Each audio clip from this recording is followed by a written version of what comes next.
अपनाइए 12 खास आयुर्वेदिक जड़ी बूटियों से बनी रूप मंत्र आयुर्वेदिक फेस क्रीम। ये कोई कॉस्मेटिक नहीं, आयुर्वेदिक औषधि है।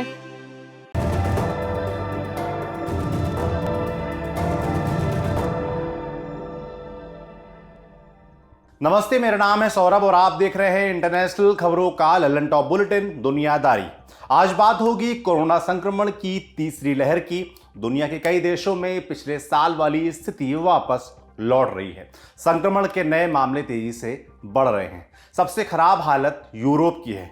जब इतने बड़े पैमाने पर वैक्सीन लगाई जा रही है, फिर संक्रमण के मामले क्यों बढ़ रहे हैं? दोबारा से लॉकडाउन क्यों लगाना पड़ रहा है? आखिर चूक कहां हो रही है? ये भी बताएंगे कि यूरोप के 13 देशों ने ऑक्सफोर्ड की कोरोना वैक्सीन पर रोक क्यों लगा दी है।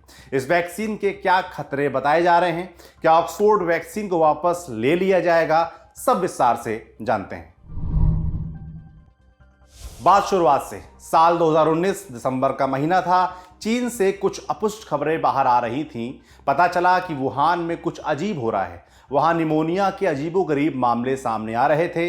ये आम निमोनिया से अलग था। मरीजों को सांस लेने में दिक्कत आ रही थी और उन्हें वेंटिलेटर सपोर्ट पर रखना पड़ रहा था। इसके फैलने की रफ्तार भी काफी तेज थी। और तो और इस नई बीमारी पर किसी दवा या वैक्सीन का असर भी नहीं हो रहा था।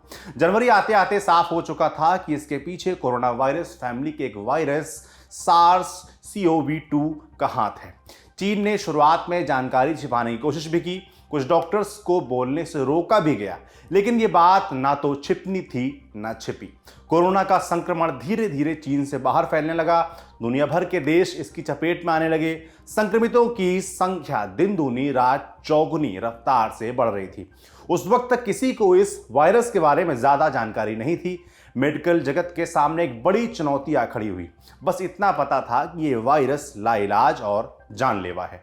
आखिरकार विश्व स्वास्थ्य संगठन WHO ने 30 जनवरी 2020 को इस बीमारी को पब्लिक हेल्थ इमरजेंसी घोषित कर दिया। 11 फरवरी को इस अबूझ बीमारी को एक नाम मिला, कोविड-19। ये कोरोना वायरस डिजीज का शॉर्ट फॉर्म था। क्योंकि इसकी शुरुआत 2019 के साल में हुई थी, इसलिए कोविड के साथ 19 लगाया गया। नामकरण से कोरोना वायरस की नीयत नहीं बदली थी, उसका कहर जारी था। फरवरी के महीने में सभी बड़े देशों में कोरोना ने अपने पांव जमा लिए थे। अस्पतालों में नए मरीजों की संख्या बढ़ने लगी। मार्च आते आते स्थिति नियंत्रण से बाहर हो चुकी थी। अस्पताल इस स्थिति से निपटने के लिए तैयार नहीं थे। बेड, वेंटिलेटर, डॉक्टर्स और PPE किट्स की कमी ने इसे और बदतर बना दिया। मरीजों को उनके हाल पर छोड़ा जाने लगा। कम उम्र के मरीजों को प्राथमिकता दी जा रही थी। यह हाल America, France, Italy, Spain, England जैसे विकसित देशों का भी था। फिर आई 19 मार्च 2020 की तारीख। इस दिन सोशल मीडिया पर एक वीडियो दिखा, इटली के बेरगामो शहर का। वीडियो में क्या था? इसमें मिलिट्री ट्रक्स की लंबी कतारें दिख रही थी। ये ट्रक शहर से बाहर निकल रहे थे। इनमें कोविड-19 से मरने वालों की लाशें लदी थी। शहर के शमशान में जगह की कमी हो गई थी। उन्हें शहर से बाहर दफनाने के लिए ले जाया जा रहा था। किसी भी मृत शरीर के साथ कोई परिचित मौजूद नहीं था। ये सब विभत्स था। पहली बार लोगों को कोरोना वायरस की भयावहता का अंदाजा हुआ। मार्च 2020 के आखिरी हफ्ते तक दुनिया के अधिकतर देशों में लॉकडाउन लग चुकी थी। बेहद जरूरी सेवाओं को छोड़कर बाकी चीजें ऑनलाइन शिफ्ट कर दी गई। दुनिया थम चुकी थी। सीमाएं बंद, उड़ानें बंद, अनगिनत पाबंदियां, ये सब कुछ कल्पना और विश्वास से परे था। दुनिया को वापस पटरी पर लाने के लिए जरूरी था कोरोना वायरस का इलाज ढूंढा जाए। इसके दो मुख्य उपाय थे, दवा और वैक्सीन। किसी बीमारी की सटीक दवा बनाने में वर्षों का समय लग जाता है, इसलिए पहले से मौजूद दवाओं का इमरजेंसी यूज करके देखा गया, लेकिन यह कारगर साबित नहीं हुआ। अब अगला उपाय था वैक्सीन, ताकि लोगों में कोरोना से लड़ने की प्रतिरोधक क्षमता विकसित की जा सके। दुनिया भर में वैज्ञानिक अपने काम पर लग चुके थे। उन्होंने जनवरी 2020 से ही वैक्सीन की रिसर्च का काम शुरू कर दिया था। वैक्सीन के बनने की प्रक्रिया भी काफी लंबी होती है। कई फेज के ट्रायल होते हैं। इसके साइड इफेक्ट्स की जांच होती है। यह भी जरूरी नहीं कि पहले प्रयास में ही सफलता मिल जाए। ऐसे में लोग उम्मीदों और आशंकाओं के साए में जी रहे थे, मगर इस बार उम्मीदों की जीत हुई।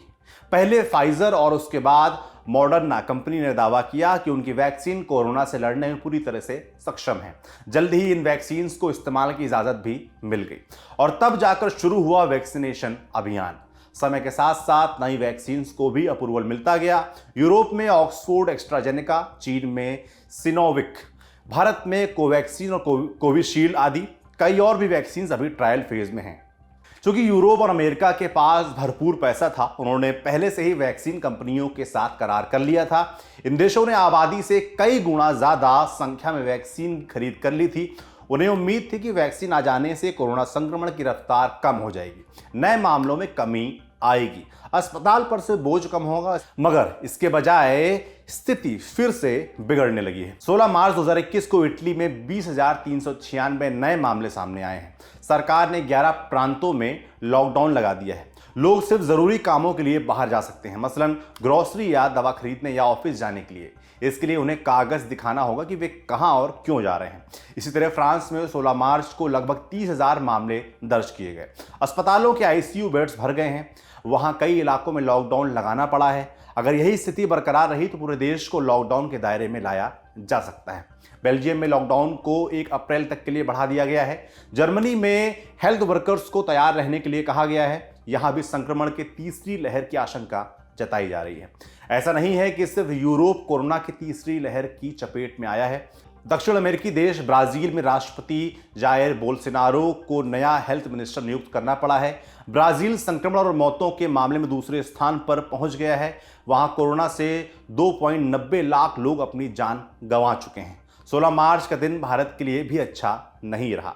यहां एक दिन में 28,000 से अधिक मामले दर्ज हुए हैं। ऐसा 3 महीनों में पहली बार हुआ है। जब पूरी दुनिया में वैक्सीनेशन की प्रक्रिया चल रही है, फिर संक्रमण इतनी तेजी से क्यों फैल रहा है? फिर से लॉकडाउन क्यों लगाना पड़ रहा है? क्या यह पुरानी स्थिति के लौटने की आहट है? इसकी 3 मुख्य वजह हैं। पहली वजह है लोगों का लचर रवैया। वैक्सीन आने के बाद से लोग लापरवाह होने लगे हैं।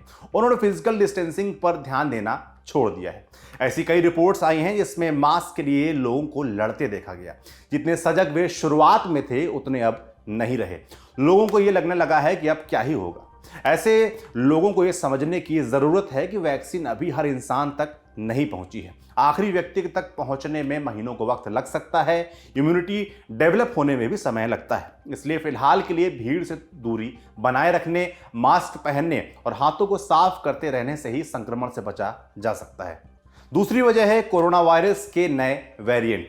दिसंबर 2020 में इंग्लैंड में मिला वेरिएंट 70% ज्यादा संक्रमक था। इसी तरह दक्षिण अफ्रीका में भी नए वेरिएंट सामने आए हैं। मार्च 2021 में ब्राजील में P1 वेरिएंट का पता चला। यह पहले से संक्रमित हुए मरीजों को भी हो रहा है। कोरोना से इन्फेक्ट हो चुके औसतन 100 पेशेंट्स में से 61 को ये रीइन्फेक्ट कर सकता है। पिछले संक्रमण से पैदा हुई एंटीबॉडी इसके आगे बेअसर हो सकती है। कई केसेस में एस्ट्राजेनेका और चाइनीज वैक्सीन जैसे कई टीके इस पर बेअसर साबित हो रहे हैं। एक्सपर्ट्स के मुताबिक P1 नवंबर 2020 से ही इस देश भर में फैल रहा था। अब वो अपने पीक पर पहुंच चुका है। जरूरी है कि इन वेरिएंट्स को बाहर फैलने से रोका जाए। तीसरी वजह वैक्सीन की सप्लाई से जुड़ी है। यूरोप के कुछ देशों के पास आसानी से सप्लाई पहुंच रही है। मसलन ब्रिटेन 100 में से 35 लोगों को वैक्सीन की पहली डोज लगा चुका है, जबकि बाकी देशों में यह औसत 8 लोगों का है। वैक्सीन कंपनियों और यूरोपियन यूनियन के बीच इस बात को लेकर खूब तकरार भी हुई। फिर भी स्थिति में कोई सुधार नहीं है। पूरी आबादी को वैक्सीनेट करने के लक्ष्य में देरी कईयों पर भारी पड़ेगी। इन सब के बीच एक और संकट आ खड़ा हुआ है। यूरोप में ऑक्सफोर्ड एस्ट्राजेनेका वैक्सीन सबसे अहम है। इसे ऑक्सफोर्ड यूनिवर्सिटी और British Swedish drug company AstraZeneca ने मिलकर तैयार किया है। शुरुआत में सब ठीक चला, फिर नॉर्वे से कुछ शिकायतें आई। कहा गया कि वैक्सीन लगाने के बाद कई लोगों में ब्लड क्लॉट की समस्या देखने को मिली है। कुछ लोगों को ब्रेन हेमरेज तक हुआ है। इसके तुरंत बाद नॉर्वे ने ऑक्सफोर्ड की वैक्सीन पर रोक लगा दी। इसकी देखा देखी बाकी देशों ने भी ऐसा ही किया। मंगलवार 16 मार्च को फ्रांस, इटली, जर्मनी और स्पेन ने भी अस्थायी तौर पर इस वैक्सीन का इस्तेमाल बंद कर दिया है।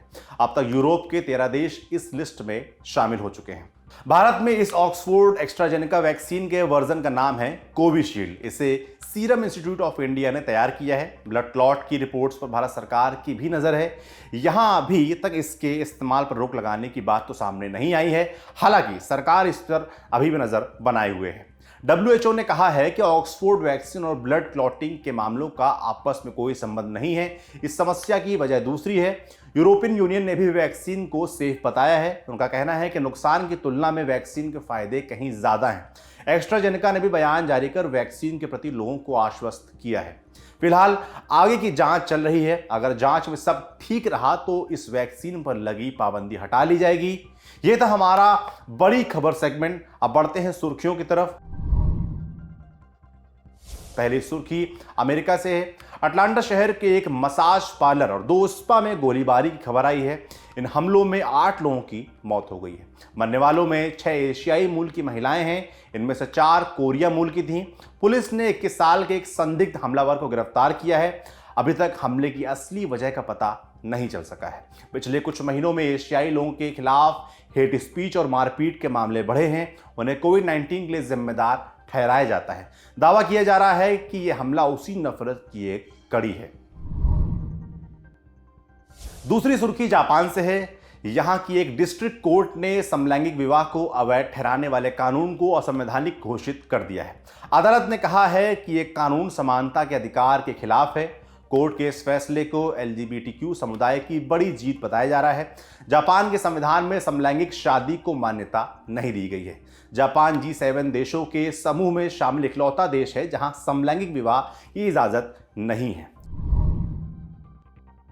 आज की तीसरी सुर्खी तंजानिया से है। राष्ट्रपति जॉन मगफुली के गायब होने का रहस्य गहराता जा रहा है। मगफुली 27 फरवरी के बाद से जनता के सामने नहीं आए हैं।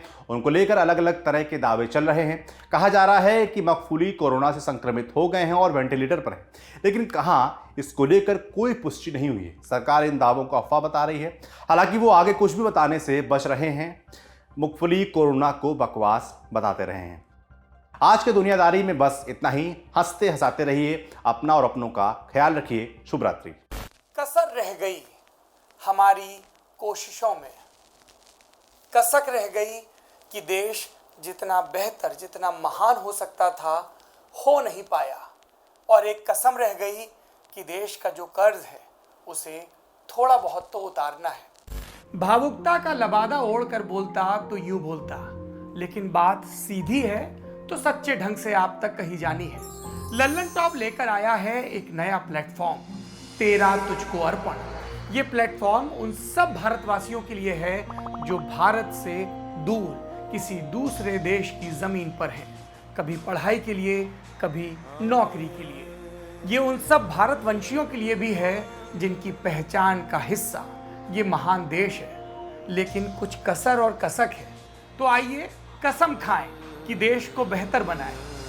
हमें आपसे चाहिए आपके हिस्से का ज्ञान, जो आप लल्लन टॉप के जरिए अपने देशवासियों के साथ साझा करें। ये मस्ती के पल भी हो सकते हैं जब आप कहीं घूमने जाएं और आपको लगे कि सिर्फ मेरे यार दोस्त और परिवार वाले ही क्यों, पूरा देश जाने इन नायाब चीज़ों के बारे में। ये पॉलिसी से जुड़ा, ज्ञान से जुड़ा कोई मसला हो सकता है। तो आइए और लल्लन टॉप की इस नई पेशकश तेरा तुझको अर्पण का हिस्सा बनिए।